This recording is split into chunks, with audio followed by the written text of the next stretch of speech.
देखिए एक क्वेश्चन हमारा बिल्कुल बेसिक है। एक क्वेश्चन हमारा इस तरह से ही बनता है।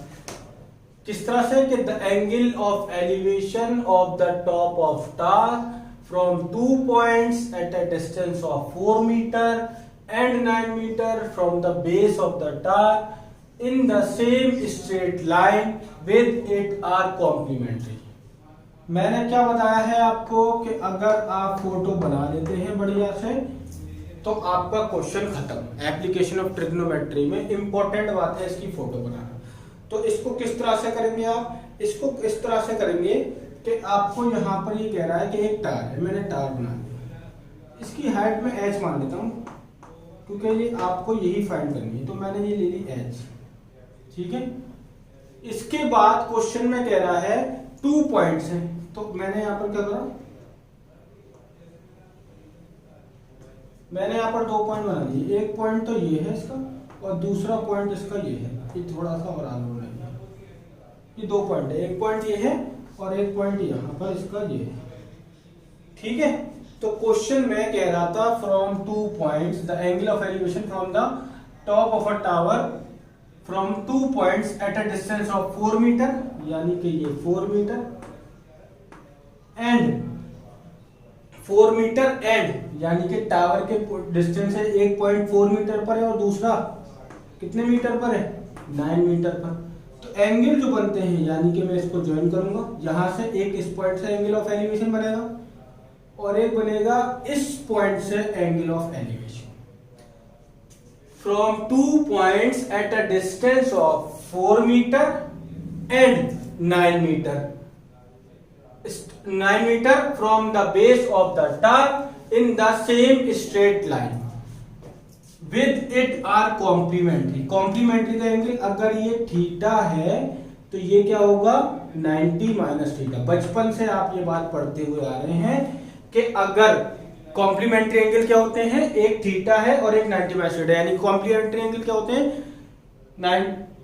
जिन एंगल्स का सम 90 डिग्री होता है वो कॉम्प्लीमेंट्री एंगल। तो एक थीटा है तो दूसरा क्या होगा, 90 माइनस थीटा।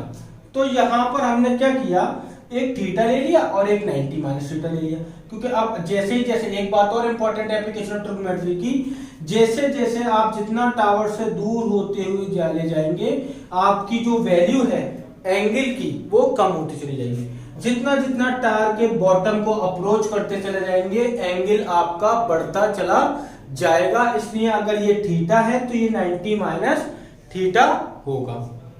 आपको ये दे रखा है h। अब मैं क्या करता हूं, मैंने नाम दिया इसको a, इसको नाम दिया b, इसको c और इसको d। मैं इन ट्राइंगल, 2 ट्राइंगल बन रहा है a b c और एक बन रहा है a b d। मैं in triangle a b c में लेता हूं, पहले a b c में लूंगा तो परपेंडिकुलर और बेस का रेशियो है tan theta perpendicular over base. A B C में छोड़िए, ए बी डी में ले लीजिए। फिर अगर थीटा लिया तो थीटा ही है ना, तो टेन थीटा अगर आपने लिया ट्रायंगल ए बी डी तो टेन थीटा तो अपनी जगह पर है भाई। परपेंडिकुलर यानी कि हाइट ऑफ टार और बेस यानी कि 9 मीटर। इससे आपको कुछ हासिल नहीं हुआ, कुछ सॉल्व नहीं हुआ, मैंने इसको इक्वेशन 1 कह दिया। दूसरा में आगे बढ़ा, मेरे पास एक ट्रायंगल और है तो मैं लिखूंगा यहां पर इन ट्रायंगल ए बी सी में लिया। फिर मैं 10 लूंगा, एंगल कितना बन रहा है, 90 माइनस थीटा बन रहा है। परपेंडिकुलर यानी कि h और बेस यानी कि 4। 10 90 माइनस थीटा कॉम्प्लीमेंट्री एंगल के बारे में आप पढ़ चुके हैं। 10 90 माइनस थीटा क्या होता है, कॉट थीटा होता है और ये h है और ये 4 है, ये हम पहले ही पढ़ चुके हैं। ये 10 90 माइनस थीटा कैसे होता है, फर्स्ट क्वाड्रेंट में जाता है, 90 के मल्टीपल में 10 किस में चेंज हो जाता है, कॉट में चेंज हो जाता है, इसलिए 10 90 माइनस थीटा कॉट थीटा होगा। इक्वेशन 1 और इक्वेशन 2 मैं क्या करता हूं, यहां पर मल्टीप्लाई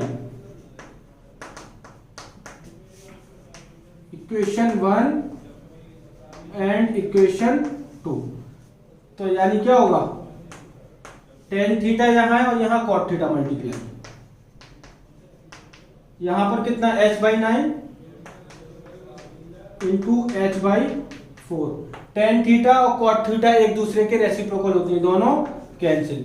टेन और कॉट एक दूसरे के रेसिप्रोकल होते हैं, इसलिए दोनों कैंसिल। क्या बचेगा 1 H into H, H square, 9 into 4 36, 36 इधर जाएगा तो H square is equal to 36, square at के रूट लगेगा, 36 का स्क्वायर रूट 6। तो कितना आ जाएगा, height of tower is equal to 6 metre. कितनी होगी टार की हाइट, 6 मीटर होगी। तो ये क्वेश्चन करने का हमारा तरीका है, इस तरह से हम क्वेश्चन को कर लेंगे। बिल्कुल सिंपल क्वेश्चन होके यहां पर आ जाए, बिल्कुल बेसिक, एक एक पॉइंट आपको समझना है, कोई भी क्वेश्चन नहीं रुकेगा। इसी तरह से एक क्वेश्चन और कराते हैं।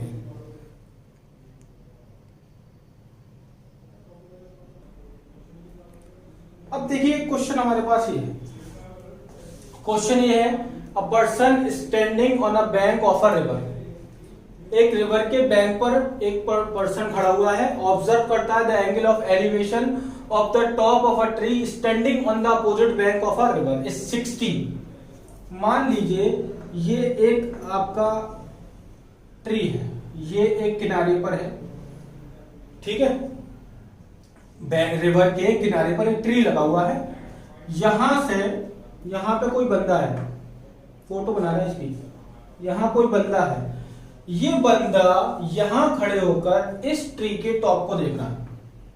इसने देखा यहां से, कह रहा था ना the angle of elevation of the top of a tree standing on the opposite bank is 60। यहां खड़ा तो कितना बन रहा है, एंगल ऑफ एलिवेशन इज 60। ये होगी पहली बात। उसके बाद बात कह रहा है when he moves 40 metre away from the bank, यहां से 40 मीटर और आगे बढ़ा, कितना 40 मीटर आगे बढ़ा, he finds the angle of elevation to be 30। अब इसके टॉप को फिर देगा इसने, अब एंगल बनता है भाई 30। Find the height of tree, that is the height A B C and this D. ये निकालना है। फोटो बन गई, क्वेश्चन खत्म। फोटो बनते ही क्वेश्चन क्लियर हो जाता है। ये मुझे निकालनी है, तो मैं क्या करूंगा, मैंने पहले इस ट्रायंगल में लिया A B C, in triangle A B C tan theta perpendicular H और बेस है बी सी। टेन थीटा की जगह 60, एच और ये B C as it is 10 60 that is √3। ये बी सी इधर आएगा तो √3 B C is equal to H, equation first. Clear है पास। अब दूसरा triangle A B D, in triangle A B D, तो ए बी डी में टेन थीटा परपेंडिकुलर एच और base B B D. Tan theta कितना है 30 है, ये एच है और बी डी की जगह आप लिखेंगे बी सी, बी डी की इस पूरी की जगह पे लिखेंगे B C plus C D. तो मैं यही लिखूंगा B C plus C D.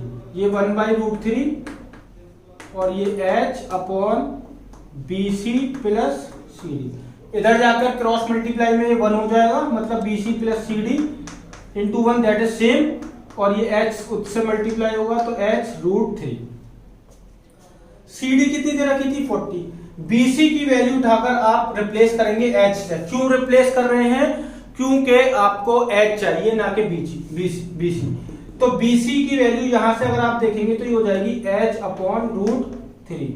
C D आपके पास 40 है और ये है एच √3। अब आप क्या करिए, 40 तो यहीं रहने दीजिए, एच √3, ये वाला एच अपॉन √3 उधर ले जाके माइनस करिए, तो एच अपॉन √3, ये 40 एज इट इज। यहां एलसीएम लेंगे तो ये हो जाएगा एच इंटू 3 और ये माइनस का एच और ये √3, ये √3 इधर जाके मल्टीप्लाई होगा तो 40 √3, 3h माइनस एच 2h, 2 से ये 20 टाइम कैंसिल, तो क्या बचा 20 और ये बचा √3 और ये h। तो हाइट ऑफ ट्री कितनी आ जाएगी 20√3 मीटर, ये आ जाएगा हमारे यहाँ से। तो इस तरह के क्वेश्चन को हमें ऐसे करना है। तो मतलब ये है टोटल मिला के बाद कि एप्लीकेशन ऑफ ट्रिग्नोमेट्री के क्वेश्चन सब सेम से होते हैं, सिर्फ आपको टर्मिनोलॉजी एक बार समझनी है, फोटो बना लेनी है। अगर फोटो बन जाती है तो क्वेश्चन आधा सोल्व हो जाता है। उसके बाद आपकी सिंपल ट्रिग्नोमेट्री का इस्तेमाल किया जाता है, बाकी कैलकुलेशन है, ये हमारा क्वेश्चन क्लियर हो जाता है। तो आप का क्वेश्चन जो आएगा एग्जाम में वो इसी पैटर्न पे आएगा, चाहे कितना भी मोल्ड करे वो इसी तरह पे क्वेश्चन रहेगा, इससे ज्यादा टफ नहीं बनेगा। मैंने आपको मैक्सिमम हर तरह के क्वेश्चन करा दिए हैं, अब आप इन क्वेश्चंस को करेंगे, बाकी प्रैक्टिस करेंगे। जो भी रेफरेंस बुक आपके पास है उस हिसाब से फिर हम जो दिक्कत हो आप मुझसे पूछो।